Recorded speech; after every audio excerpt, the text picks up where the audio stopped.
Mbutalika officiel. Ouais, salut à tout le monde. Merci d'abord d'être vraiment branché parce que ça fait des jours que Batuming va se déranger. Mbutalika sur le bande journée. Mbutalika, tu commences quand? Mbutalika soit quand ta chaîne. Donc, il y a un mot déjà. Abonnez-vous à Mbutalika officiel. C'est plus simple. Donc, tu tapes mon nom et puis tu ajoutes officiel, mais c'est en majuscule. Naza pe na page à Facebook Mbutalikas officiel et puis l'Instagram qui est Mbutalikas. Donc, bah followers moi belé, toko tato s'abonner, Bolanda Nyon soir, donc il n'y a rien d'exception à part la politique, hein, je dois souligner. Mais au total, société, culture, bon, même le sport, hein, on peut aller, donc tout ça. Gaieté, bagag, bilo, tout on a besoin, en tout cas, besoin, on a Mbutalika officiel. Alors, pour aujourd'hui, là déjà, on est dans la tranche réfléchissons un peu. Réfléchissons un peu dans tout ce qui se passe dans la culture congolaise et puis partout dans le monde. Parce que tous ont représenté l'artiste partout dans le monde. Et ça, on a quinte. Mais mingi baebani penate. Mingi baebani penate, barenyaka na bakwen na bango place ba exista. Mais oyeba na comme tel ndenge toyebi ba oyo babima na kina toyebi muke. Alors, d'abord concernant l'annonce, na moni sexy ba tumo belé tant ba moni annonce ya otozo tsenga ba tuba s'abonner na Mbutalika officiel. Olenge na loba tona mela pema. Bino bolanda na botana modèle. Modèle va toi sengi va toi s'abonner.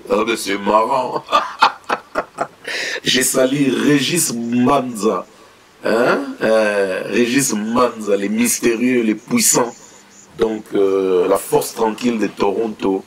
Donc suivons d'abord l'annonce et puis nous allons revenir sur tout ce que vous attendez, les actualités, développement. Là, on a ça de faveur que ma voice au batine de la ma remarque, ma critique, ma sujet, ma blog belé, na bana oyok sara, na bana diffusant pour tout analyser ensemble, tout construire avenir la culture na biso ensemble.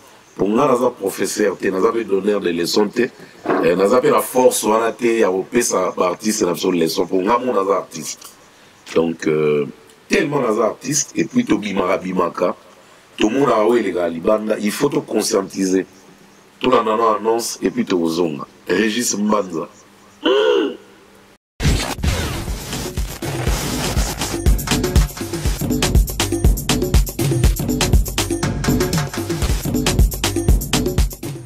Abonnez-vous massivement. Abonnez-vous. Abonnez-vous. Abonnez-vous. Abonnez-vous. Abonnez-vous. C'est activer et abonnez-vous. Famille, je vous donne un nom.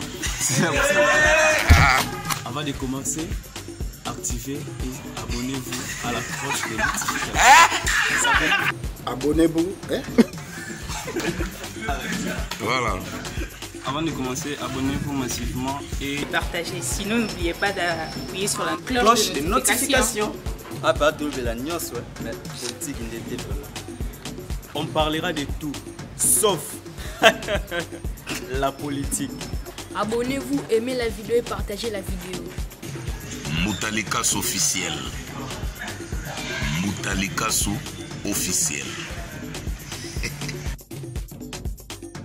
Mbutalika officiel.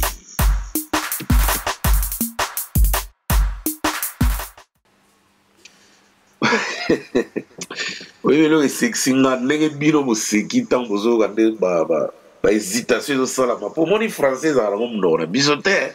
Français bena to yegola ngo yegola. Ata ko to mwana bota mi ngolo ba français na ndako. Ezala ngo munoko ba paya. Tout le monde là on passe pour la dine. Ah bon, d'autre part, hein, ça contribue à la connaissance des choses. Ça contribue à l'élargissement et à la culture générale.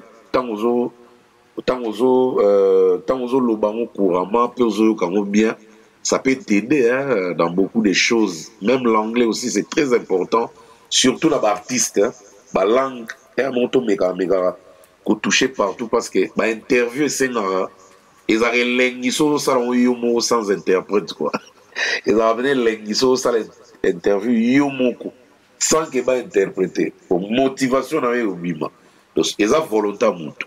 Au ligne au yekoli, au ligne pété, aux autres on interprète, ça ne dérange pas, c'est pas par force au guinéen donc.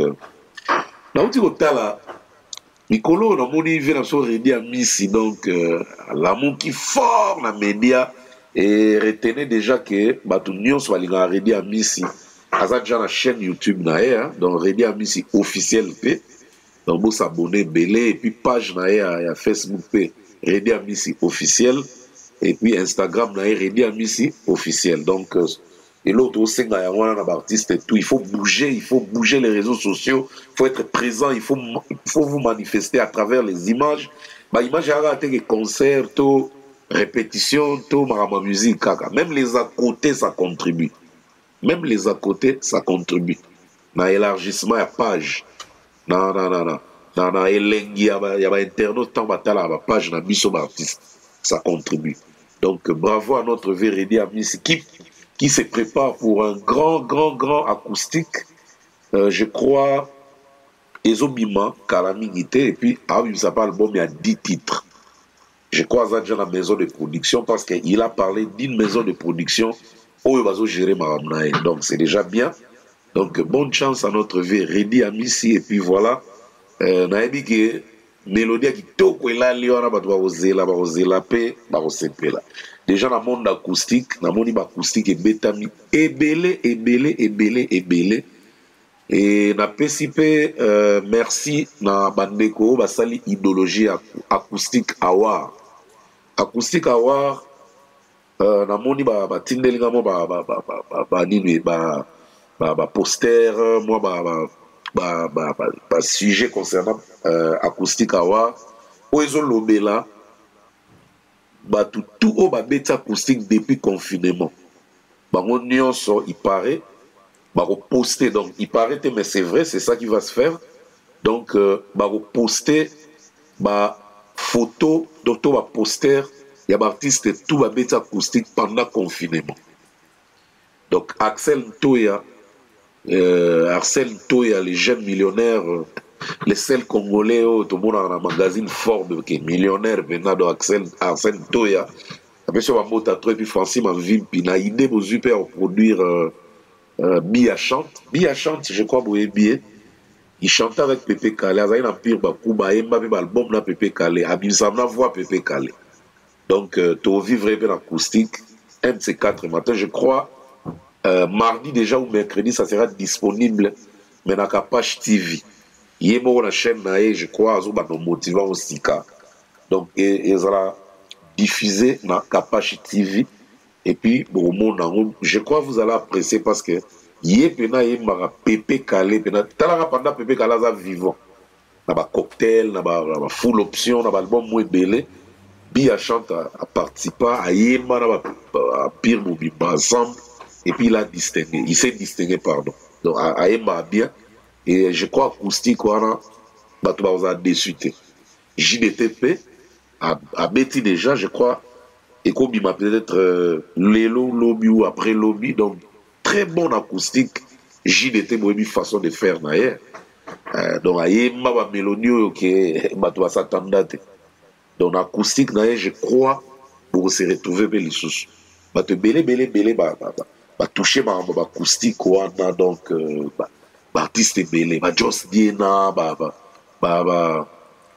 pourquoi pas Sankara de Kunta avec la acoustique sauvage voilà acoustique sauvage voilà acoustique même ngunga aya pembeni te poko nae de Sankara de Kunta total après acoustique ya bomona pe acoustique ba Barbara Kanambe acoustique ya Tanalo Barbara na koti monde na bana basi Tatiana Cruz Jack Love ya la team voire même animateur mon à Paris, donc au hasard dans le quartier la tête tout va aimer très bien. À Saligo d'acoustique et animation. Kinshasa, Congo na biso, Congo, Congo de Boka, tout le monde a mis mon ami sur la émission acoustique animation. Honorable Dédé Moupassa, Yom Dozo Kamwa, ah mais Moutame, comment acoustique et animation? Ah ben ouais, ça ne peut qu'être à Kinshasa. Et ça style. Bon, Orlis m'a mêlé, ne m'a pas soukous na soukous. Si vous avez un acoustique, on met dans un acoustique à soukous. Donc, je crois, tout baza, j'irai pe baza, l'acoustique à Warwana. Et Moutassali l'initiative, tout applaudir, parce qu'il faut, après que ça, la moussala, ma mérite peut faire ça, ma récompense peut faire ça. Ceux qui ont eu trophée, ils ont eu diplôme, tout brevet, tout le monde, dans la matière, dans le domaine, dans ça. Donc, tout le monde, tant que vous avez rédit, tant que vous avez amené l'album de Yéobima. Tout le monde a tenu la question, il y a José Mouloumba, les Bogards de Birmingham. Tout le monde a dit, mais Mouta, il y a José, je vous salue, mon thème a béni Barça, depuis Birmingham, vraiment à Even. Tout le monde a dit, Mouta, est-ce que tout le monde a rédit vraiment? Rédi à Miss. Ceux qui maintenant que producteur mon les lois la mouga bon Rédi to signé dans yo. Faut que tu Olympia, to Zénith, to Doc Eiffel, to la Cigale, to le moins. Est-ce que go Simba? Ah bon là éviter voilà bah internaute tu connais brutal. Ils ont des bonnes positions avec Rédi. En fait, moi je peux analyser comme ça. Rédi a ba œuvre oyo bato balemba omona ngo na live te bino omona ntango bato babetaka bainterprétation na bakaraoke neti na bajonga wana na badeko na biso babetaka wana baartiste minene ya moko mpe babetaka ebele na jonga place wana omona ke na bainterprétation nde basalaka wana oretrouve Kofi oretrouve Lutumba Tabulei Rédi azangaka te papa wemba donc Rédi azangaka te donc elingo olobaki banzembo nde eza vraiment nostalgique eza mpe na bafan on va s'appeler au guitar na scène maintenant professionnelle de scène elengi pour Rédi pas dans la carrière je crois pas que et ça va être salement mené à poto je crois pas ils ont Rédi Madilou en tout cas dans mon até dans mon arabe salle normal donc bonne chance soké ko salam mais moi je sais que ça tiendra eko simba poto écoute pour Rédi c'est pas un rien c'est un gant. Donc c'est un grand voilà. Donc concernant l'acoustique, tout là, acoustique à Wana et au PS Nini, tout va bêti, mutu mokota vous allez parler tout le monde depuis qu'a confirmé Bandi. Si Lelo, tout le monde doit bêti à ça nominé d'office. Et puis vous votez dans Instagram, vous votez dans la page Facebook. Voilà donc totalement image et puis tout zonga. Comme ça, et ça absolument bien. La dernière image haute aux autres là, la dernière on a liké marqué ma voiture et belé. Liké marqué depuis Panama donc toi ebi liké marqué mo yé ceux qui ont un problème à mutuka. Ate zo tambola te go remorka ngo ke ti babongisi donc tout bazana espace Schengen liké marqué bazana pour na bino ma voiture belé. Je dédie cette image à Liké Makemo. Regardons un peu. Voilà. La vie, la vérité. Jesus is the life. Jesus is the truth. Jesus is my king. Jesus, I love you, Jesus.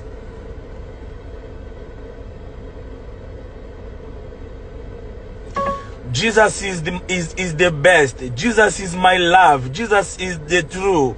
The devil is the liar.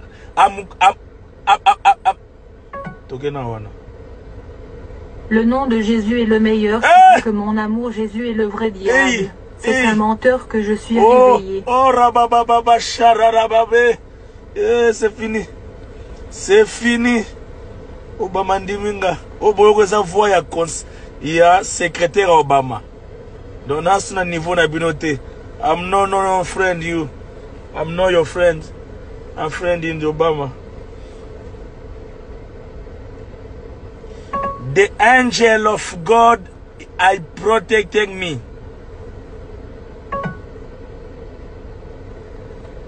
Le moteur est bon que j'ai amené creuser. Oh, mais non, Nabi the angel. Oh. The angel of God in protected me. Ish, oh, il est raté.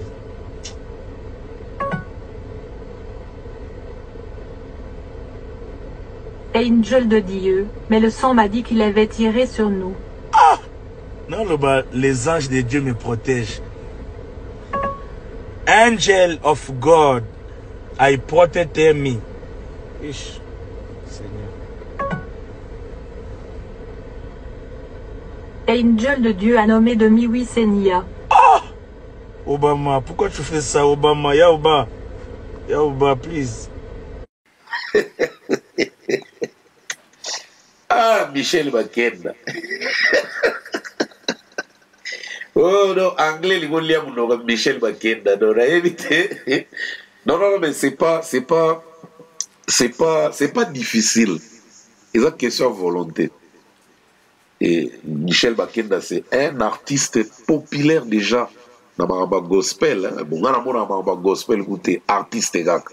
Il est déjà très connu, à ça va bien, à ça va œuvre bien déjà. Donc communication en anglais est interdite. Il y a un autre là, artiste c'est tout volonté kaka.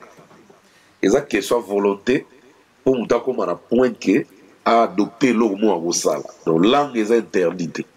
Beaucoup on l'avait portugais, ou l'espagnol, ça dépend à côté au moneli grand nombre à batu balanda yo tant ça la activité na. Donc et ça m'a bête, à toi yébite, tu peux évoluer. Et ça, la partie, c'est belé, ça, la grand magam, c'est intéressant dans la langue. Et ça, la joueur, et belé, c'est intéressant dans la langue. Donc, c'est pas vraiment un problème où il y a moral et artiste, non. C'est juste l'apprentissage, bien la volonté. Tu peux atteindre les publics que tu adores, quoi. Et qui t'adore aussi. Voilà donc, namoni tokena na voice à liboso, toyoka, critique bazo sala quand même biso, ceux qui toko puiser quelque chose à travers les remarques, les critiques et tout. Donc on a analysé donc solana bino boye pour analyser le sujet quoi. Donc na bino moko, tout partout dans le monde. Par exemple ça, voice numéro un ou une voice ou un voice, je ne sais pas. En anglais, en français, c'est la voix. Donc, tout le monde. Bonjour, grand prêtre Moutalikas. Nga moko pe fanana yo. Nazo zela kakatango émission ko banda. Franchement, nga pe na valoti na ba voice na ngai pour na ba émission. Vraiment na sepeli à ton initiative. Bon courage. Nzamba zala na yo. Nzai kele liboso. Merci, hein. Merci beaucoup. Mais Atindi Voice encouragé, mais quand même, peu sujet Zali. Oh, il y a abordé, hein. Toyoka, ensemble. N'a qu'au souhaiter, il n'a pas mon tiré. On a Congola, Braza, comme on a Briskumba. Nalinga qui n'a appuyé pour mon coboy. Moi, nous avons les mines très intelligents, et puis ce que j'apprécie, c'est du fait que vous allez toujours vraiment au milieu du village. Merci beaucoup. Ce qui est le quoi bien, aller au Ndimaka, MAB, au Lobaka, et puis tu n'as pas froid aux yeux. Ça, c'est vraiment une très bonne qualité. Mais nous avons dit qu'au commun moins ouvert qu'avant. Pour nous, on a menace pour nous qui tango chola qui date. Il y a concert à Kofi qui nous confirmé. Je trouve que franchement, tu as beaucoup levé le pied. Et il y a maintenant, c'est les gars qui tango lobela qui maman a vu le débat, il y a polémique à Mundi Bouna Ferré. La monnaie peut pas réaction à bureau na ba Ferré. La monnaie qui est l'ambition mamouké. Mais sauf que au moins la qualité que tu as. C'est-à-dire, côté de la franchise qui parle de la qualité, de la meilleure qualité. Parce que bien évidemment, ça va analyse. Bien évidemment, Mais au moins, franchise, voilà, et ne pas voir les partis pris est très important pour nous. Ça, c'est bon. On a une remarque dans la salle là, vocal. Maintenant, on a une qui, pour nous diminuer tout mon cas, c'est des artistes P. Nga, par exemple, on a un fan JB. Mais on a vu que toi, on baisse. Parce que toi, on a été sur le marché. Mais on a vu que l'artiste, on a été en retard. Togo Sana attend tout. On a un fan Roga. Ma belle mamie. Bon, maintenant, obligé. Tu vas y Mbappé, concert à Fali, c'était plein, c'est vrai, j'étais vraiment prison. Concert à Fali, c'était plein. Mais il faudrait qu'ils reconnaissent une chose, que n'a qu'à concert à Fali, il y a des fans même, il y a des concurrents, pourquoi? Parce qu'il y avait le sentiment de défaut. C'est-à-dire on voulait vivre ce qu'on a vécu à longtemps. Pour tout ça faire, au moins, il n'y avait pas de concert. Un concert à Fali, Toko Bimagouna, à quelle heure? À 1h de la fin. Pourquoi? Parce que na ligne na vivre en go. Concert à Kofi, ça sera pareil. Ce qui est sûr, ça dit il est sûr de faire le plein. Parce que personnellement, moi je suis pas fan de Kofi, mais je suis un peu fan de sa musique. Mais ce que j'aime pas chez Kofi, c'est son comportement. Bref, mais je serai là-bas.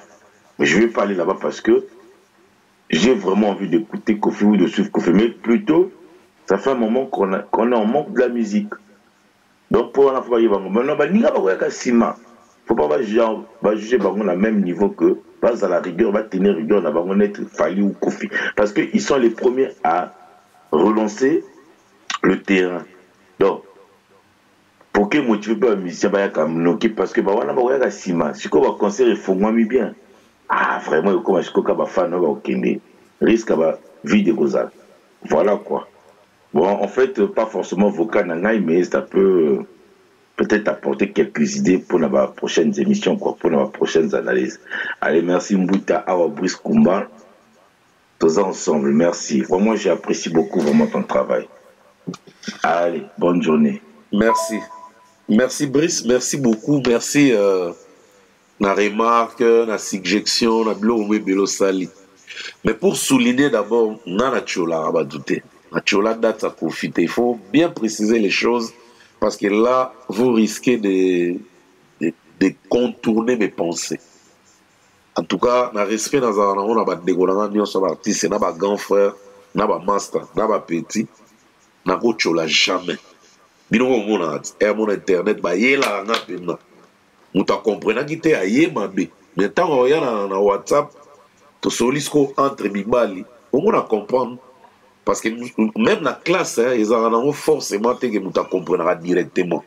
Tant prof a fait sa matière dans la professeur, je donne juste un exemple en passant quoi. Donc au moins moi on a comprendre la façon sous. Et tant que nous avons développé entre eux, à force, il y a s'expliquer, verbe expliquer, à l'ingala conjugué, na frais généraux. À force, il y a s'expliquer. Au moins, vous comprendre. Alors, on a fait dans un bon saut, même dans l'émission, on a remonté parce que Moral a toujours bien préparé. Avant de faire tout ce que je fais là, nous avons un artiste au départ. Et puis, quel artiste va repeindre le long, repeindre le long en face, net masque. Combien de fois nous avons critiqué Banda, carrière et Banda, tilelo. Ma maîtrisant déjà, on a mis l'attention, estomac et l'eau monte. Donc, c'est juste pour rectifier. Dans la chola raté. La chola date à profiter.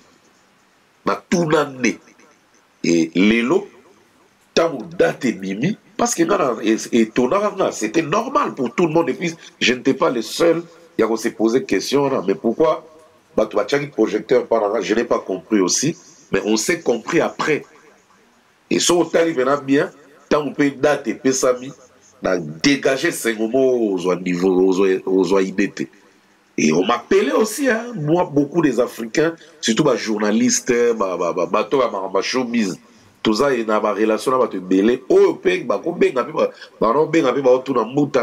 comment la chose? Est-ce qu'ils ont fake ou est-ce vrai? n'a pas répondu à l'édition dans la précision. Mais c'était ça. Et le vieux avait compris. Il y a un tenant à rigueur. Et on n'est pas des ennemis ou on n'est pas des challengers sur un ring de boxe ou de si c'est quoi. Mais toujours ça n'a pas idée pour culture, faut ça toujours. On dit souci dans les années. 20 ans, 30 ans passés, nous avons traité Nisso Congolais en matière de culture, musique surtout. Et là, et quoi a pété? Parce que tant que Mimaka, tout le monde a tonga.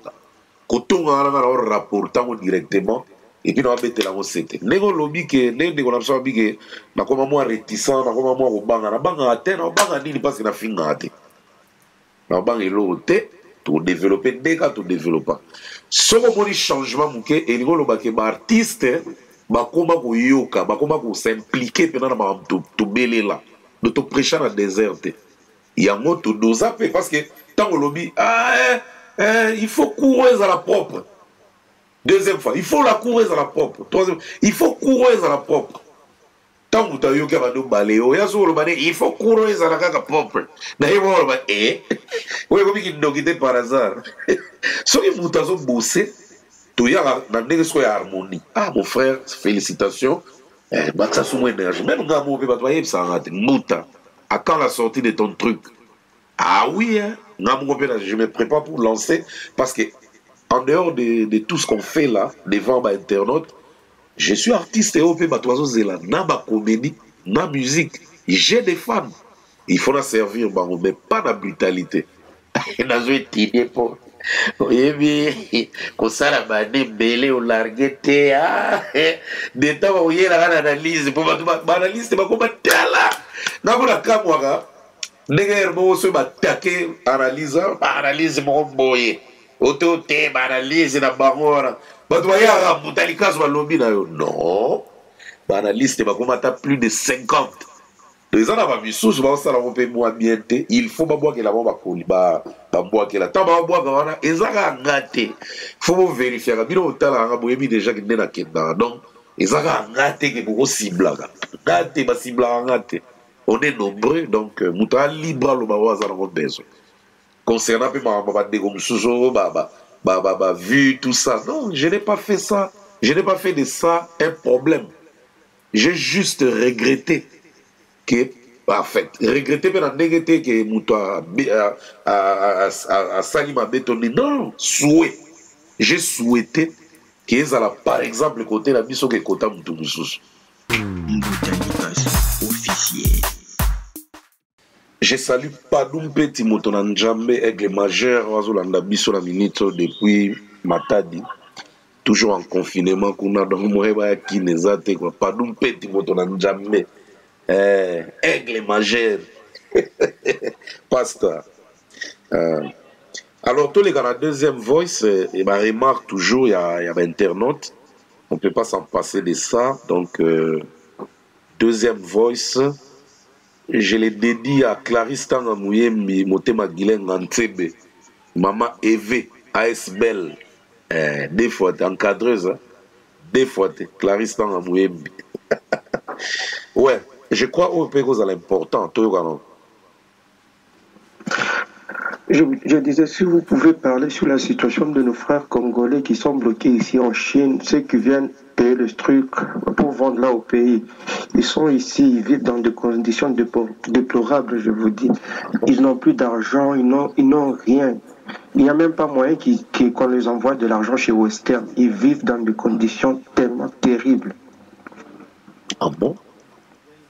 Oh là là! On a besoin de se baser en Chine, en tout cas, que Dieu soit avec vous. Qu'est-ce qu'il faut faire exactement? Congolais, tout. Je crois que dans la Chine, après très peu de Congolais. En l'occurrence, notre président de la communauté, quoi. Donc, le président Foulé Lukisu, les Chinois noirs, en direct de Mouandou. Les Congolais, Pékin,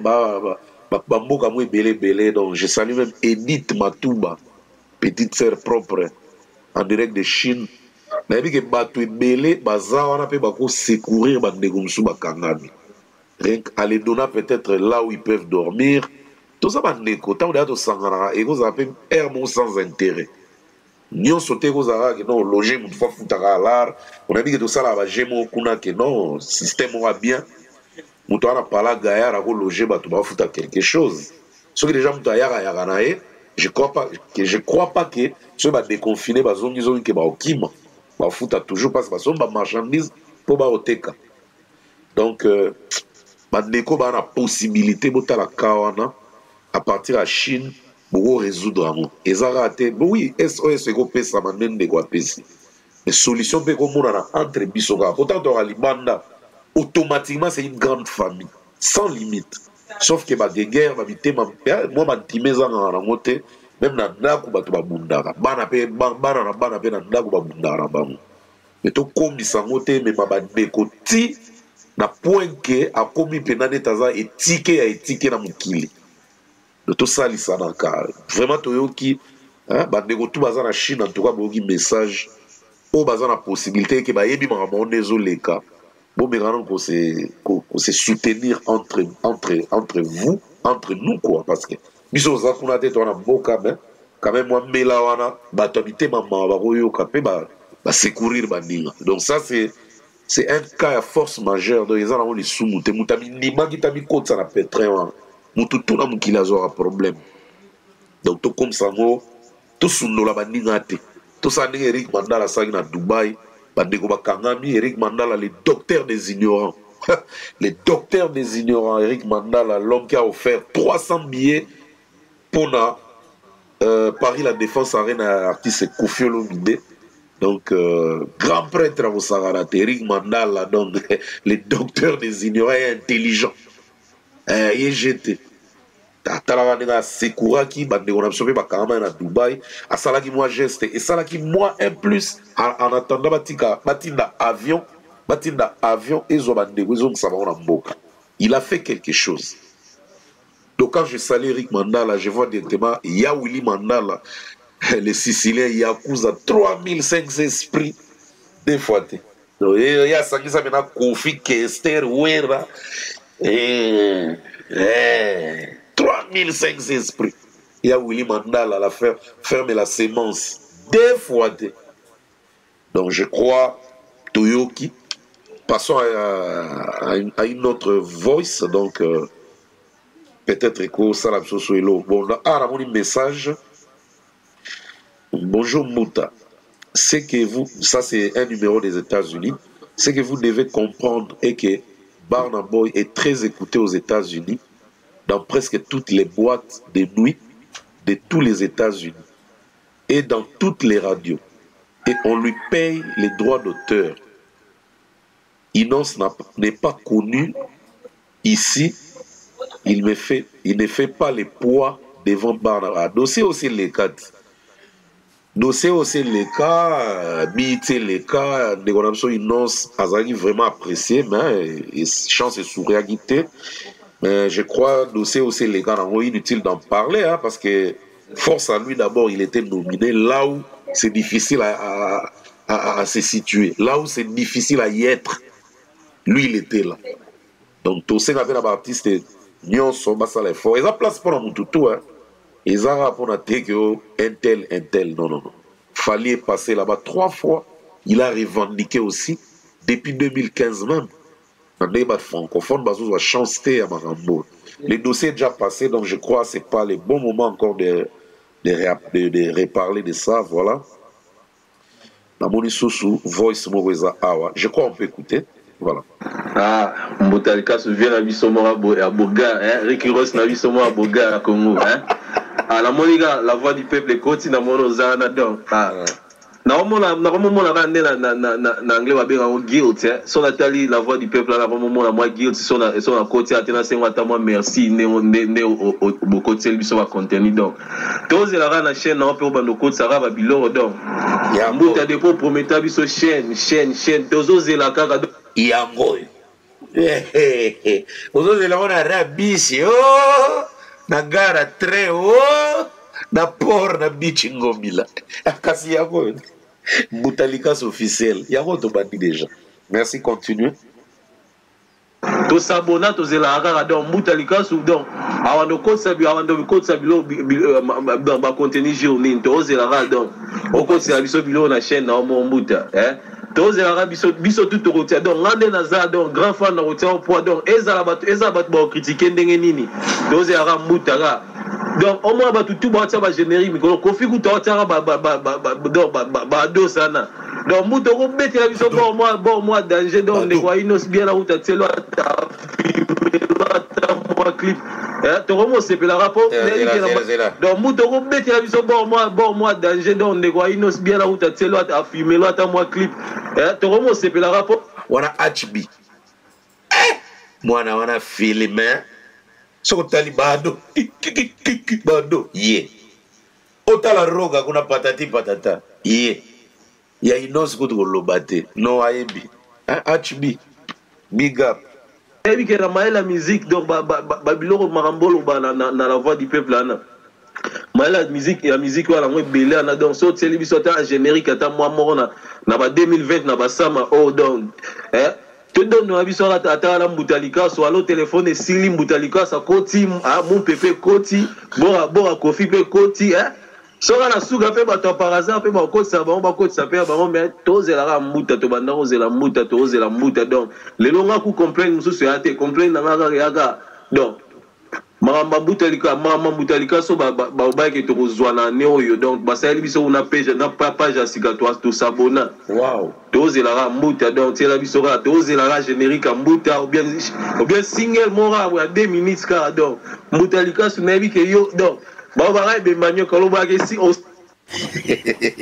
ego bima kaka tande alga ka sila kimo to continue yoga mais aussi là le roi be manyo ka donc somo za rapport to betara be bilo ba position de tir la tir l'autre binara zéro na ce sont là que fait na otine ba clip mo ande ba to bi na position de tir donc mutalika su vraiment tela biso moi sikato sepela merci mutalika su nzamba continue protéger nzamba continue au peso santé bien donc na remercier nzambe pour pression donc makasa ozana biso tina année 2020 tala depuis ba 97 kuna donc ozana mutalika na ba 97 98 donc lelo donc mutazaka wana donc toujours présent merci makasi muta merci makasi toze la ra elo ramuta sika 2020 nzambe Seigneur yo kauya oh Seigneur c'est abiselo ramuta pardon elo ramuta batala ku baze bele ba boya donc c'est abiselo elo ramuta merci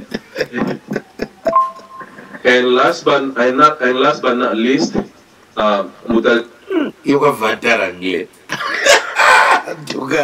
yoga so merci makasi na befort otia pour na bundela donc il tire en mboka na biso na musique en mboka na biso merci mingi donc so biso ba fan na oto bi ba jeune na mboka to donc te remercier oto donc musala na donc donc na ebite fo ba donc ba reconnaître musala ozo sala pour na mboka na biso pour na culture na biso vraiment merci makasi pour ozo éclaircir bilo mo la culture na biso ebomba donc ba te belé ba e baraté on va te bénir balobela monter bon merci makasi na moi vraiment passion on tient donc ba effort on tient vraiment pour arriver la biso ba information donc ba pour la culture na biso vraiment merci mutalika su et last but not least happy Independence Day donc happy 60th year Independence Day to the Democratic Republic of Congo and everybody in the country. Thank you very much, Mute.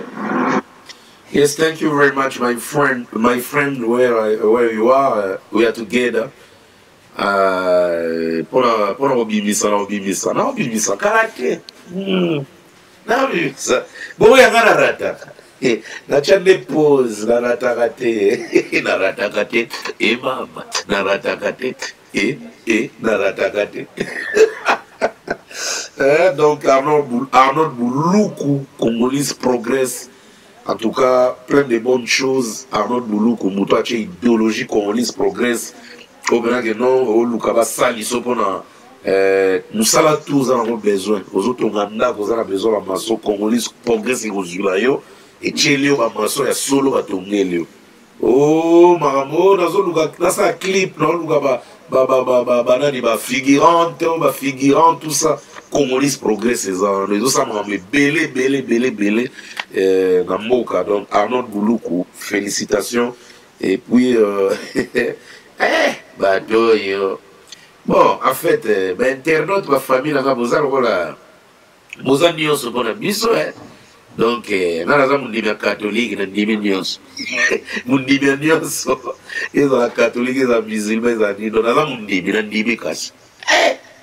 et maman, tout le monde voice sur les sous. Donc, et ça surtout, donc, envoyez vos voices, faites vos remarques, envoyez-nous les sujets, critiques, donc, on va noter, donc, Karaboy, to figi, to lobby, na ibi kimta finga na kanda, mais surtout s'explique, à toute intention de vous alater. Tout le monde voice, na dédié à mon trésor yaba Kenji Sono, trésor yaba boss complet Kenji Sono, donc l'homme des mystères, tout dédié voice audio. Mboutas, bonne neni santé. Kana biso que nos groupes konono babeta ba conseil normal te. Groupe konono bazwaki trophée à Grammy Award. Pour na babeta ba conseil moko ya babeta ba festival ba conseil à manifestation zop ya ba belle femme ya ba réfugiés tout ça babeta ba conseil à match bon. Ya moment na babeta peut-être na ba 100 conseils en année moko na Amérique. Parce que la manifestation, c'est la place de la ville. Bon, maintenant, par contre, mon ville, na Ningale, Tokim. Par contre, mon ville, Nyon, c'est l'Amérique. En Némok. Par bien, ça, bon, la manifestation, il y a des médiocres, il y a des réfugiés, tout ça, il y a des trophées, on a pas un bon saut, il y a une catégorie, on a pas un trophée, parce qu'il y a un bon parce qu'il y a un bon mot, ils ont encore la médecine de Boyaki pour soutenir les sauves à l'homme. Oui, il y a un message parce que même quand on a qui soupe ma casse, Boyvi même groupe en Congo parce que il y a même bête même na Tina Nouvelle-Zélande, le groupe a bête même là-bas. Là-bas, il a niqué là-bas du côté de l'Océania. Nouvelle-Zélande, Samoa, bête à peine partout. Nous avons même soukou ma casse dans l'équipe de bête. Dengue bo lingala nzambe. Dengue bo lobeli ma kamba. Tata nzambe. Dengue bo lobeli bango kwa. Nous avons qui ma kamusinga ma casse. Nous avons été coûté. Congolais yebi ke groupe moke ezalana pour ne beta partout. Lingala les obété ma coffee. On a vu ça à Tinezo Voice à partir de la Nouvelle-Zélande, je crois. Bon, Toyo qui me bon, on est en version yo non, le bandit. Et sa version d'ailleurs, le pour un groupe Konono numéro 1, Bazoa Grammy, pour la Bayogela Bamomawa. Bayogela Bamomawa. Grammy Bayogela Mutumawa. J'apprends à notre frère que le groupe Konono va bêta, va collaborer. On a Timberland, on dit Timberland, Sil, Timberland, va collaborer avec le groupe Konono numéro 1. Donc, va mériter à moi, ils ont monté que Grammy va y avoir la moutoumao. Grammy va y avoir la mao, va y avoir la Konono. Bon, ça n'engage que notre frère Togo en vouloir arrêter.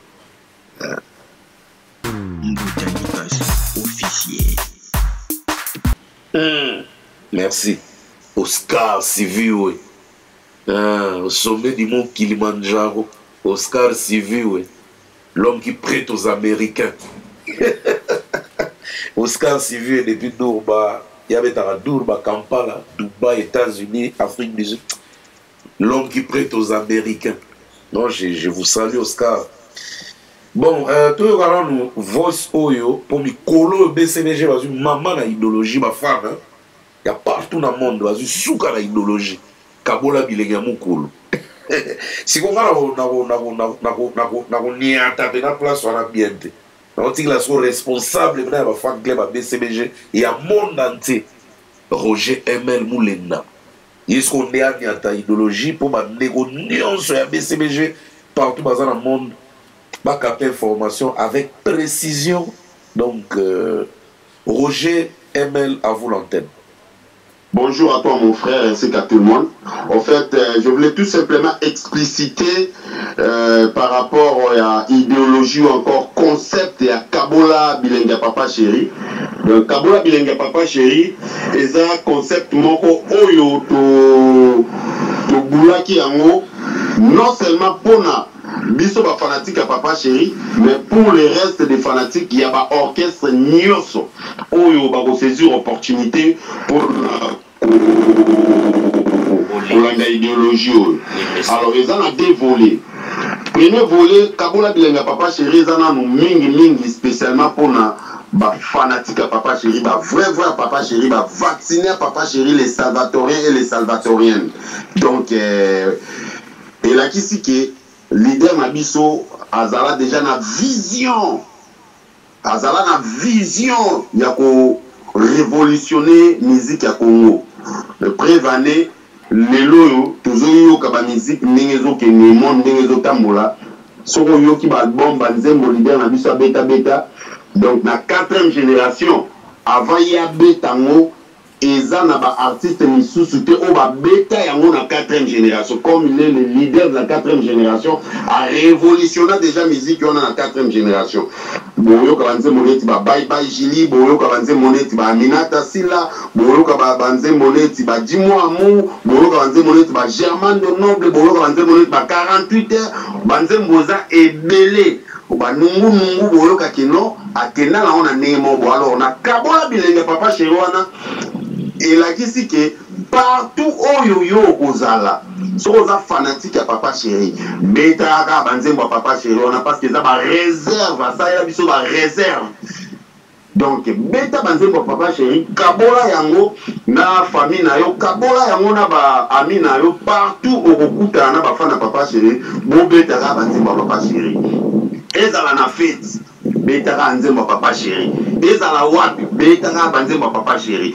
De Kabola Bilenga Papa Chéri, c'est aussi une façon ya rolobakeno yokape maté à Papa Chéri. So qui banze monete ba éducation. So qui banze monete ya bana lunda ba conseil pacho. Ya mona Kabola Bilenga Papa Chéri.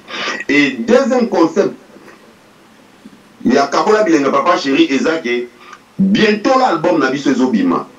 Tozo meka un peu ko talisa ba fanatique na biso. Si on se dit que nous sommes des fanatiques, il faudrait tout apporter peu soutien na biso na artiste na biso ou soit na artiste na biso.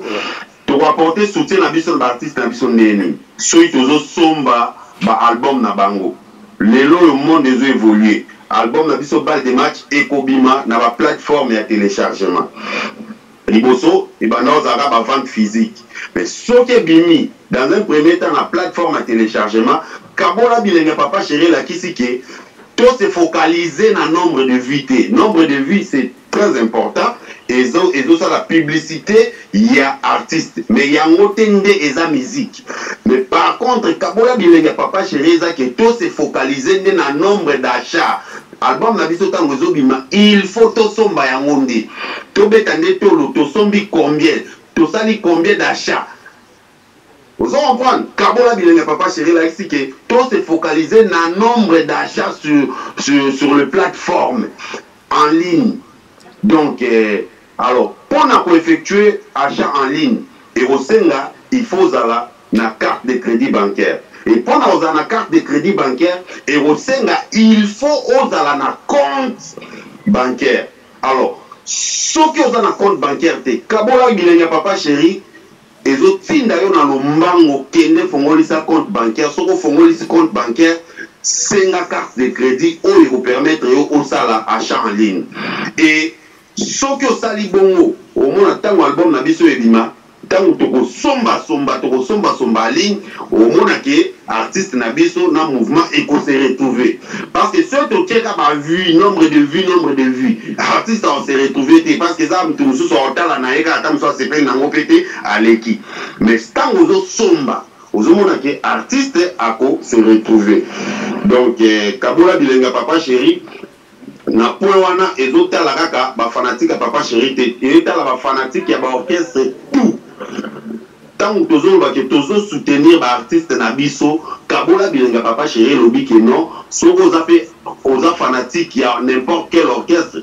Kabola bilenga papa chéri na artiste na yo sombande en ligne okenda kaka te ke non otalika na YouTube okoti vu mais artiste ça se retrouver aucun ça 100 millions de vues sur YouTube mais oteki na yo 1000 soki 1000 disques 1000 soki disques en ligne au moins te ke okena banado mais tandis que sont aussi 100 millions de vues na YouTube aussi 100 millions d'achats ok basombi au monique artiste on se retrouvait le Kabola bilenga papa chéri ezo senga mutu nyonso oyo ayebi ke azo soutenir papa chéri akima mbangu na lombangu afongolisa compte bancaire na ye pour bal de match ezoya na ba mai oyo ke no ba comprendre que qui est papa chéri, qui est l'esclave de Dieu, qui est Bina Damamoto Pamba. Donc Kabola bilenga papa chéri zake kimambangu na banque moko songolo pakala aux yeux au fongolisi compte de crédit bancaire nayo senga bangope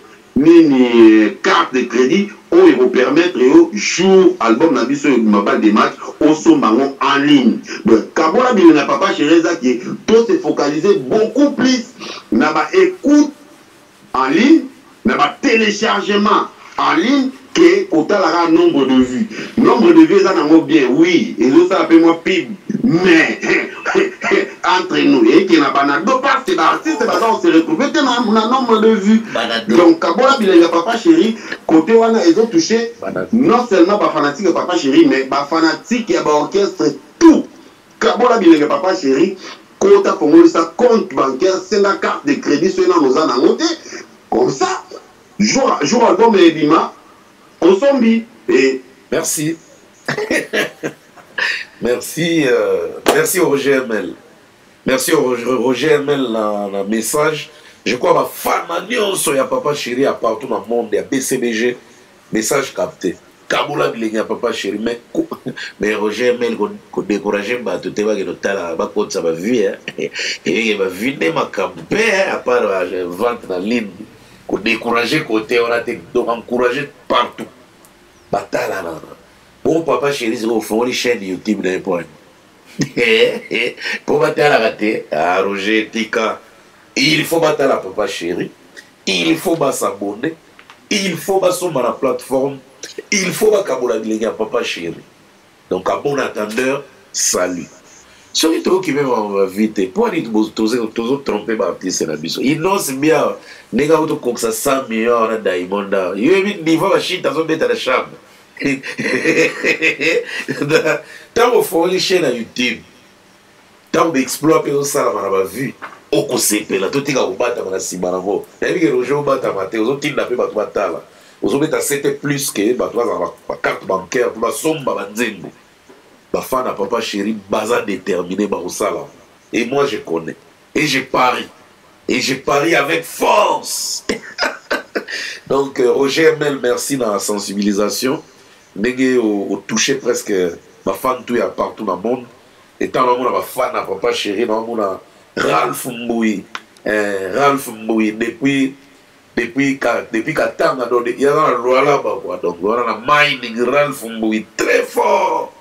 Après c'est ma botte trop vient là donc Saïd Sid Boy Manzaga Malion Sid Boy Saïd Manzaga Malion Absana la boss lady depuis Kampala. Après c'est ma botte trop Sid Boy Manzaga Malion c'est na moni moral Fumboui quoi. Donc c'est ça à faire d'état avec Binadama Kabola bilenga papa chéri. Donc, tous les gars de voice mususu, parce que awa eza makambo awa be ngabe idéologie nanga solo la internaute kuna ne Kabola bilenga papa chéri awa solo la internaute tous les gars Bonsoir, Vienanga Imbuta. En tout cas, Rolim Bisanga, il a mon RSI avancé, il a tenté de benga plusieurs fois. Mais dans mon en ligne, c'est comme si on a l'IP parce qu'il est déjà presque 22 heures passées. Mais sinon, il a échangé dans le logo mon Koboye. Bon. Naza, ndeko na yoka Congolais RDC wana na ofanda wana na Stockholm Suède. Nazalaki intéressé pour na kusomba babia ya okende nana na concert wana ya Kofi ya le 13 février. Siko lelo tofandaki to lukani ya kusomba babia wana pour nazangi na besoin ya babia ya nani ya cette année wana cette année frérot. OK. Bon, tokoti na kati biso nyonso en famille tozalaki ato tosomba babie wana na babelle sœur tout ça moi sinangai to mona ezo l'acception comme si babie wana si là to comprendre ki te comment na économie balé misa tout cas boy depuis ba annoncer makambo ya ba vente ya babie wana et est-ce que ça possible babie ngwe aussi là bon tu vous doutez nango alors to fandi to landa émission na yo tribunal na Vincent Chiluizi. Deto, comme qui oppose confirmer qu'on a le nom Babio de Cécile. Alors que Bisso il fallait to somba Babio déjà les loyo, fait son Babio et puis il fallait plutôt la paix mais au moins ils ont musique, il faut voir réservation ya biloko ba avion wana peine tous ces votos somme toto ça ba réservation pour ba bien ya avion séjour na biso to passer pour na ba France wana donc siko moto qui est sur côté le matélema kuna ça qui est peu compliqué quoi tu as besoin ba place wana ya kufanda wana ba place quand même mutako uti musiko se reposer pe ofandi pe ozola da concert mais siko yo na kama koyoka ndenge ngana benga ya to ko limisanga ipona kozwa confirmation moi limisanga est-ce qu'ils a solo qui vraiment ba biwana donc nyonso to wana sili siko etikali ka ba place kaka ya bato ya hotel matélema le ezandenge nini on a compris nango pesa bien te to ta musika wa okino fanda côté le matélema isusu donc c'est vraiment compliqué mais sinon ezali kaka yango mona ki ba appelle be na benga ki hein mais na comprendre ki aussi olali na yo mais olimbisa quand même mais vous allez bien OK merci bon bye OK merci merci de Bisso merci vraiment il y a un niveau à partir à Stockholm Suède. Donc, concernant la vente à billet, à venir à son pas, on dit Kofi Olomida, Gbada, Songa, Mel, Tétiamade, Enzo Locable. Vaisseau à pareil, mais les adaptateurs. Allez aux adaptateurs. T'as la tata mimare ça, Badou. Badou. Grâce à la Mongole, Biloba Dini Ango, Evede, Kibokolo Yaya, Badou. Bado kibokolo yaya bado koto gez koto mopao koto ge mopao mikiti de la âge à gez non mais attention carré or pour la billetterie à Paris la Défense Arena avec la Kofi Olomide. Rendez-vous le 13 février 2021 ils sont tous aux alawana tout vivre événement quoi. Donc concernant Babillet, il y a Didi carré or, il y a 79 €, 79 €. Oui, évidemment, maintenant, oui, évidemment. Parce qu'on s'est retrouvé dans 72 € en famille. Donc, ne te décourage pas, Kotata là, Soma, il y a catégorie, on a 70 €. Et les gars, officiel. Merci de mon depuis Suède. Merci na CPL Makasi sur. En tout cas, que nous sommes et puis comme bien bien physique. Donc il y a un salon de coiffure na Paris on au Kutango, ba champ na ba au champ, na ba Fnac, ba place belé. Continuons à écouter les voix et puis voilà, on va évoluer. Bonjour Luta. Bonjour. C'est moi Fortuné de Bordeaux. Ouais. Bon. Nous avons une émission na bino na kati yango nano, mais je vais continuer plus tard on appelle ça un message. Émission Bozosala pour na Warrior. Émission Souko Salina na Vincent. Bon, comme Vincent y a répondu à côté, à ça là même posté pour dire qu'il y a un Yoki, donc il y a bâti de la galerie. Bobela et moto, bomela ye moto aza mutu. Donc na otindela yo bon pona lui ari na Mbuta. Déjà ils ont un stade comme Bercy. Donc ils ont un stade couvert. Donc il y a équipe moko ya rugby, ils ont un assez na matité. Donc bazwa ki boule basa la stade wana po mingi ba côté salaire po terrain wana po équipe na bango et mata baso ba joueur ya bien. Donc bazwa ki boule que basa la stade en plein Paris wana pour que ba concerter Betama bazwa la rekotaka et puis bango et aider l'équipe na bango baso ba joueur pour mata parce que à Paris déjà l'équipe ya rugby ezali ya monene déjà où ya Paris wana donc bango pe basali boule wana pour nango. Bon maintenant makambo etali concert Mbuta ndenge kaka lobby concert ekobeta Kofi azoba te po Kofi ntango ayaki na émission moko asalaka na bano batresi mbelenga momina ya azalaki na émission wana oyo annonçaki ke bazoluka sale moko proche ya Élysée. Donc Mbuta yo ya poto Bercy eza na Saint-Denis côté biso totonda Olympia nde ezalaka nke ozokoma vraiment na Paris. Mais you arena Mbuta likazu ezali na Nanterre eza na Paris la def Mbuta likazu te Mbuta likasu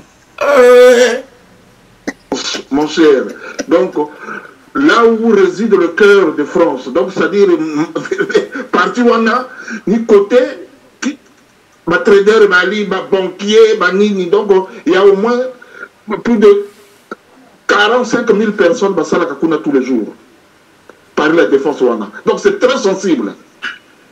Donc il mour na bango basalaka oh pour Kofi ayebaki ce qui Bercy là en moins d'un mois attend ici déjà 20 000 places ils ont déjà Bercy avoir compété à Bercy et tant ayaki comme il y a la moto du poso avoir compété même Zénith à Luka Front en une semaine il n'y a que Betama.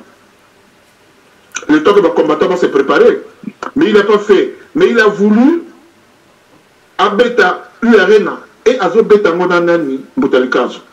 Producteur wana ba pour n'importe quel producteur ndenge kaka lobi mais nazo ko apprendre yo. Pour le producteur wana s'appelle Pharaon. Pharaon wana c'est le dernier producteur de Joe. Nayebi Sébastien Pharaon. Nayebi. Donc maison naye ni est produire 10 ans, tu vas donner à ce séparati, na producteur à Betsaka et Parc de Prince, après, il y a motozo à Kaye. Si ko kufa na ye, ko Johnny azo kufa boye nanda ko ye motowana, Pharaona aza na chambre. Kuto momina ya kimi, ye motozala ki ye ti dernier souffle ya Johnny azo kata molimo na producteur wana na chambre na ye na Paris awa. Na mal donc le producteur là c'est des producteurs qui sont dans internet Sébastien Pharaon au demona donc bato bazo sala makambo yo réunion Kofi sala ki bango tout ba mindele donc mur na bango bazo sala je te dis Mbuta concert ya Kofi ceux qui m'ont basé les papouté ba combattant o ya yebi ga na ndeko na ye azo mukandate azo kota makambo ya Kofi ya concert oyo bato bakozwa lipapu pour la première fois. En plus Mbuta bonus oyebi bonus moto ya bimisa Kofi azaki na te avocat esilisa makambo ya Kofi makambo ya viol oyo aki na 2 avocats avocat mosusu Marcini avocat mosusu ni oyo le plus grand avocat de France, le plus connu. Le bâtiment ministre de la Justice, avocat Kofi. Nié bâtiment ministre de la Justice. Je te dis, mokolo wana oyo akomeka kaka azosala pagaille avion mpe ezozela na Roissy bazozwa bango bazotia bango na avion bazozonga en plus bato baya bazoba ozokata bazolongisa bilongi mais bazopesa batiki bango basala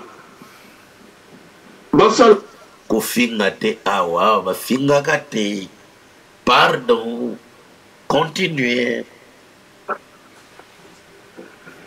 bango bazozwa kaka baimage wana bato bakolela na concert mbuta nazokosa ete bato bakozwa lipapu bakozonga po baimuru eleki non bandeko na biso c'est vrai que mbuta excuse-moi je suis du Congo Brazzaville mais moko non Congo Kinshasa non namona bato courage mais courage parfois elekaka te makambo mosusu mboka awa ebebi France ebebi hein bato oyo bakoya nsima tala Marie Le Pen bakomi omata na buzoba kaka na biso mpo makambo oyo basalaka awa na Bercy ya Fali mais non ozomona bapoliticien balobi il faut pas à mesure hein? Merci beaucoup merci ndeko na biso vraiment na sentir avec émotion oza pena hey nzambi wani mamu wani nzambi wani je salue Willy Mandala 3500 esprits à Kouza ferme la sémence Kotalia Sepela des fois Mikolo va polémique et ça moi trop tant ba moni you live va signer contrat na Fali et ba toi ça moi va polémique mingi Mikolo croyant que fallait avoir sur la Warner T et qu'a signé ce qu'on a Universal Africa non you live et un concept mosusu mais Fali travaille toujours avec Warner. Toujours là, nous Cédric Niakovic, Amegana éclaircir des réunions sur ces points. Parce que Batoumi qui va dans moi confusion et il faut vraiment moins éclaircissement. Écoutez Cédric Niakovic, je te salue. Bon, je pense qu'il faut donner des informations claires pour que le public comprenne. Fali est produit par Warner, mais il est en édition chez Universal, donc il appartient aussi à Universal. La voix et la musique de Fali appartient à Universal. Déjà, c'est la première chose. Warner est que producteur de Fali, donc Warner est remplaçant David Monceau. Juste pour un éclaircissement. U-Live est une société de booking. Ça veut dire qu'ils organisent et produisent des concerts. Ils ont fait un contrat sur une période de peut-être de 6 mois, ou même 5 mois, 4 mois, je ne sais plus. Je crois que c'est du mois de novembre à février, où Fali sera exclusivement booké par Universal. Donc, toutes les dates passeront par Universal. Mais, Fali est toujours artiste de Warner. Comme il a toujours été artiste d'Universal, parce que les éditions, ils sont chez Universal. Merci beaucoup. Merci Niakovic, Cédric Niakovic. Hein? Niakovic. Je salue Jean-David qui a monté mon Coca-Cola, levé soleil. L'homme du moment.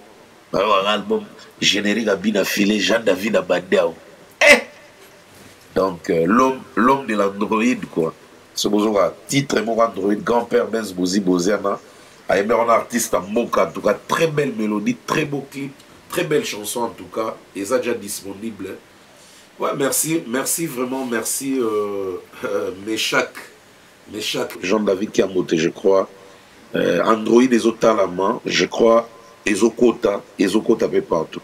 Bonne nouvelle pour la Warrior, Moutouma corrigé dans une bouta. Pour le anglais corrigé, Warrior en anglais, de Warrior. Abi l'Angleterre bana mama bazotala nati kosala ba bêtise wala merci Nadimi bonne nouvelle pour ma Warrior batu ba fanatique nyonso afali hors série outi obima donc compile il y a 4 singles donc 4 singles va réunir ensemble ba tchana kata compile il y a F Victime donc Junior Mutukwa Pichen Kalombo, Bolo Yang, Atele Chief, Atele Gunianga, Migolo Babenge, les tout-puissants, Atele Gunianga, et puis Nathan. Donc, tout ça, il y a une mission, on a Vincent, on a évoqué moi point, on a bon, mais comme c'est le message pas fallu, et tant qu'il va fanatique, et n'est bimi, chaise vide. En tout cas, bon, je n'ai pas compris et je n'ai pas contesté tant que mélomane à musique, mais n'a pas ça moi suggestion, hein, moi suggestion que pourquoi pas, bah ça là, à chaque titre, na poster et artiste a aimé en poto, ça na pousa otega bilongiti lelo, mutu mo to we parler na makamwa azat, même Michael Jackson, na badze muna toujours il y avait des posters, des pochettes. Miso tout, toi, on a posé ça, merci, parce qu'appel, on a commis. Et les photos que vous voyez là, c'est des posters de chaque titre. Et bah, tout le monde psycho, donc les posters de chaque titre.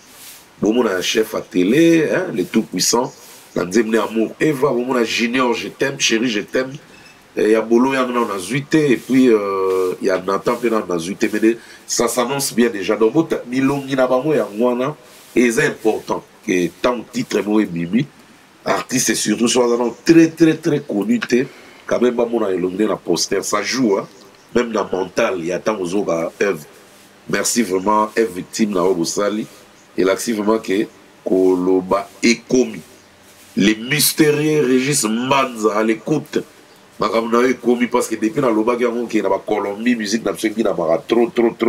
Qui batu balingi musique na biso surtout na Baranki na mboka ya Shakira babi na musique na biso makasa. En tout cas les mystérieux, les puissants, Régis Manza, la force tranquille de Toronto, message est commis. Et na zui moi voice mon quoi na meka oyo quand on met quand on a ensemble na bino concernant Maramboana. En tout cas ça m'a fait plaisir.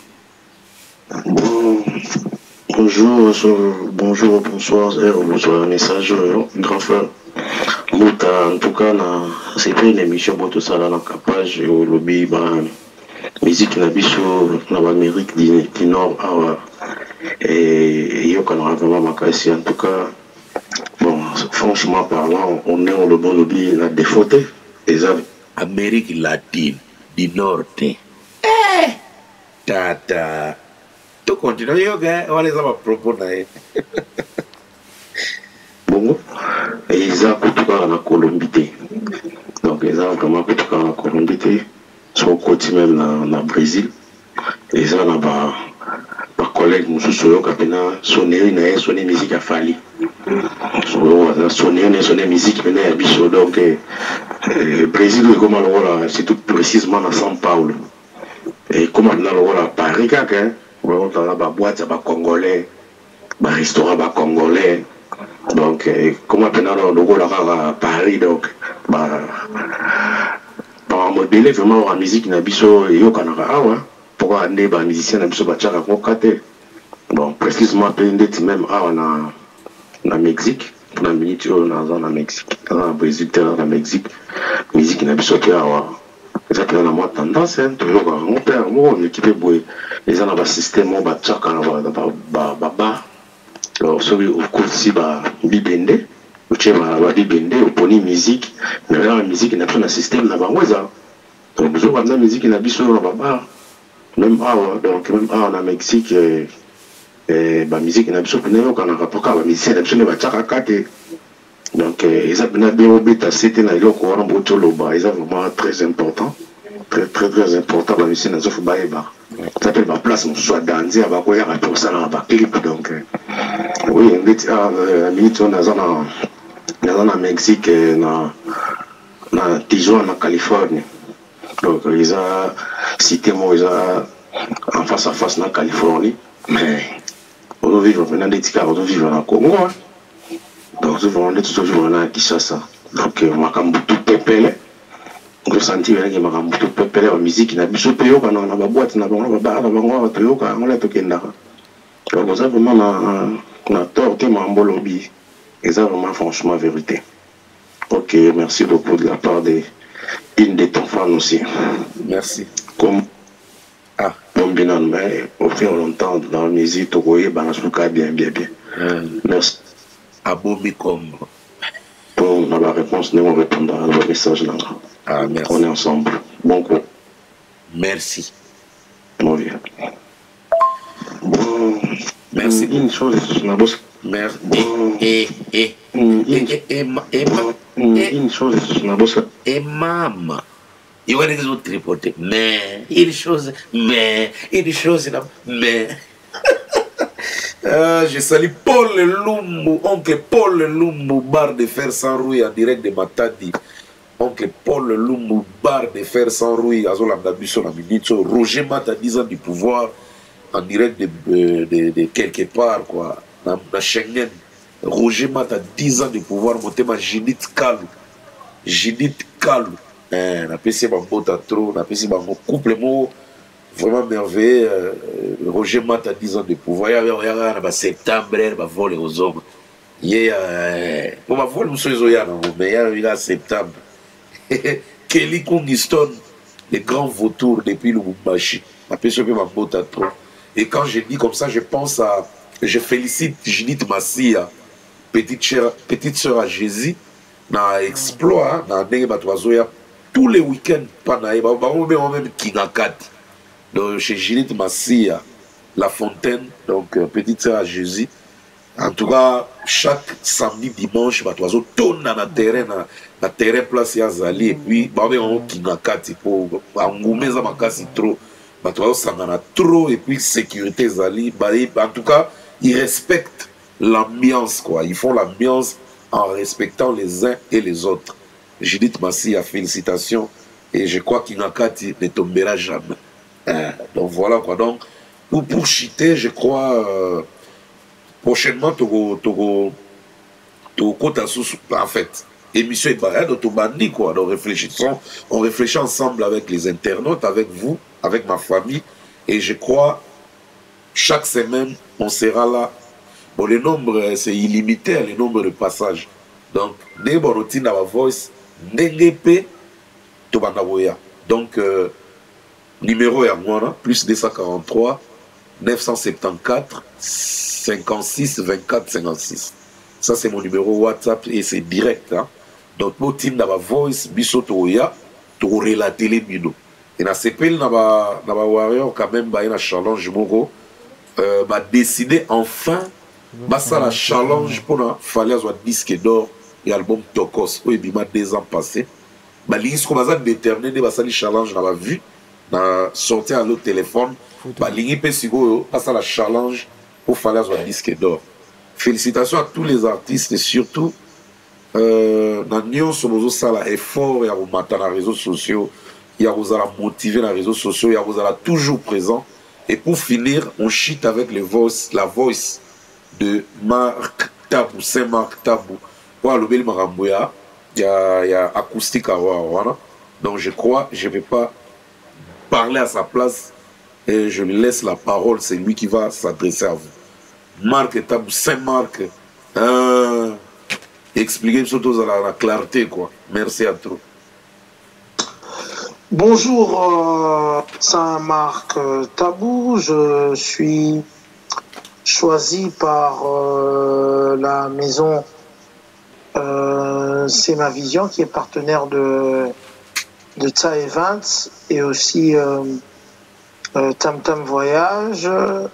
C'est ma vision Tam Tam Voyage pour l'organisation de celle qu'on appelle Acoustic Congo Award.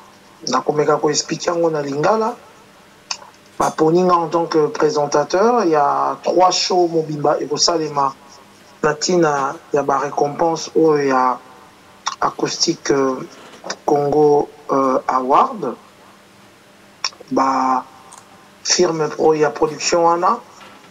Pour Ninga en tant que présentateur, en tant que stratège, il y a événement où récompensé. Pourquoi sali événement où événement sali en tout cas, je crois que le confinement est pour quelque chose. Nous savons tous que dans le confinement, il y avait un artiste que je ne veux pas citer le nom pour ne pas faire la publicité, d'autant plus qu'il est aussi candidat dans dans Acoustic Congo Award. À partir il y a Acoustic Wana Nde pensa qui juste après Acoustic Wana il y a eu beaucoup d'artistes qui ont suivi le pas de cet acoustique. Quelque part moi challenge Maurice Salimaki. Nous avons vu beaucoup d'artistes Kabosé, tout le monde va jouer d'été, tout le monde va non artiste, le roi va Sankara, Karino Konzi, Bazale Belé, Deplik Pomba, Nono Fuji, Ebo Alota, et puis d'autres artistes neti Awa Chiko Semazembe, Zulu, Bazale Belé, Tatiana Cruz, et puis Jack Love, Salaki Acoustique. Alors nous avons constaté à partir de ça que apparemment il y avait une sorte de challenge et il consommation sur internet. C'est de là que firme wana production, la cité Awa Tsa Event, la cité Sema Vision, la cité Tam Tam Vision, la cité Ndombolini aussi, qui est partenaire de ce récompense, mais boulé que Basala les awards, en tout cas on va dénommer comme on a Acoustic Congo Award. Donc, critère pour la rencontre en acoustique wana est simple. Critère ezali, il faut au sala acoustique na ba propre volonté et artiste yemoko. Hein? Na date oyo acoustique qui a une économie artiste à sala qui peut battre balandi mingi dans sala acoustique wana. Donc, en tout cas, après date wana nde ezali critère moko yakozwa motu. Donc après date wana nous avons en tout cas plus de 20 acoustiques et salimaki yangwana bazali nominé. Donc eza d'abord yango ezala acoustique monté bosala qui soi-disant na émission, soi-disant organisé par ceci, non ezala naba propre volonté ya motu yemoko. C'est pourquoi nous avons retenu toutes ces personnes. Mais pourquoi toche bango na ba catégorie kaka moko ne bandeli? Ne bandeli toche bango na ba catégorie moko et éventuellement on va organiser ango ezali pour la émulation. Pour la émulation de bache bango na ba catégorie moko. Je crois que nous avons expliqué la deuxième voice nanga déroulement il y a ndengenini et koleka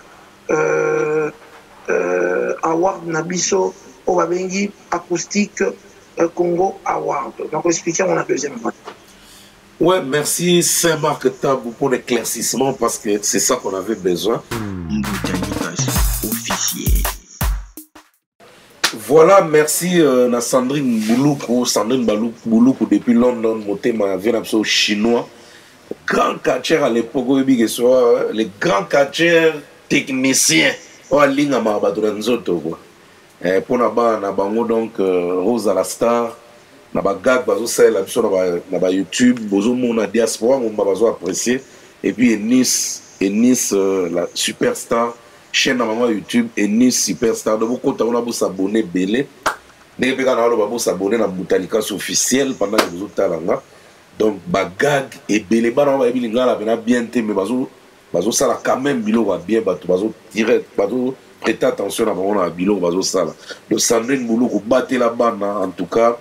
Il n'y a pas beaucoup à dire. Donc merci. Et puis pour finir, donc PDG Luanzo Matraque.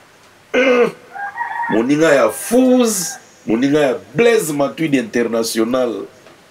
Blaise Matuidi international, champion du monde. Je le salue de là où il se trouve avec sa fondation.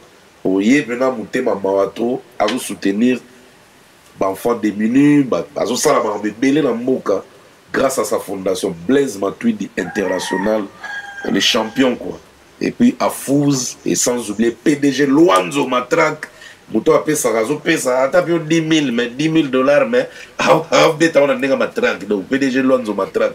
En tout cas, merci beaucoup et à la technique, on avait à la réalisation Mdar, donc Mdar. Le maestro Mdar, grand réalisateur en Saranaté, et puis assistance mascotte Ngimbi, toujours la pointe Donc, internautes partout, Boza, numéro et à moi, envoyez vos voices, c'est comme ça qu'on va fonctionner avec vous. Il n'y a pas, entre moi et vous, il n'y a pas de trait d'union. Donc voilà, c'est ensemble. Quoi. Bye.